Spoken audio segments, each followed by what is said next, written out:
அறிவு யார் அறிவுடையவர்கள் அப்படின்னா, தனது உடலை அழகாக யார் வைத்துக் கொள்கிறார்கள், அவர்கள் தான் அறிவுடையவர்கள்.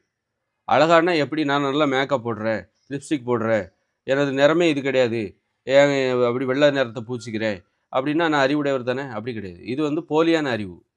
உண்மையாவே நீ மேக்கப் எதுவும் போடாம இயற்கையாவே உன் உடம்பு அழகா தெரியணும். உள்ளுக்குள்ள ஆரோக்கியம் இருக்கணும். நோய்கள் இல்லாம பார்த்துக்கணும். நல்ல உடல் உறுதியா வச்சுக்கணும். நல்லா சிக்ஸ் பேக் அந்த மாரி உடல் உறுதியா வச்சுக்கணும். அவங்க தான் வந்து உண்மையான அறிவுடையவர்கள். தங்கள் உடலை அழகாக பராமரிக்கிறவர்கள். அழகுன்னா உள்ளுக்குள்ள ஆரோக்கியம் இருக்கணும். ஆரோக்கியம் இல்லாத அழகு போலியான அழகு. அப்படித்தானே? ஆரோக்கியமா என் உடம்ப ஆரோக்கியமா வச்சுக்கிறதுக்கு எனக்கு என்ன தெரியும்? எனக்கு என்ன தெரியும்? நான் என்ன சாப்பிடுறேன்? நான் உடற்பயிற்சி செய்றேன். உணவுல கட்டுப்பாடு கடைபிடிக்கிறேன். இந்த மாரி உணவு சார்ந்த அறிவு.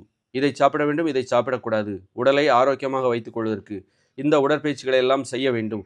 அது மாரி நேர்மையா இருக்கணும். உன் மனசு அமைதியா இருக்கணும். நான் பார்க்கறதுக்கு அழகா இருக்கேன். என் மனசுல அமைதியே கிடையாது. அப்படின்னா நீங்க அழகு கிடையாது. அது ஒரு போலியான அழகு.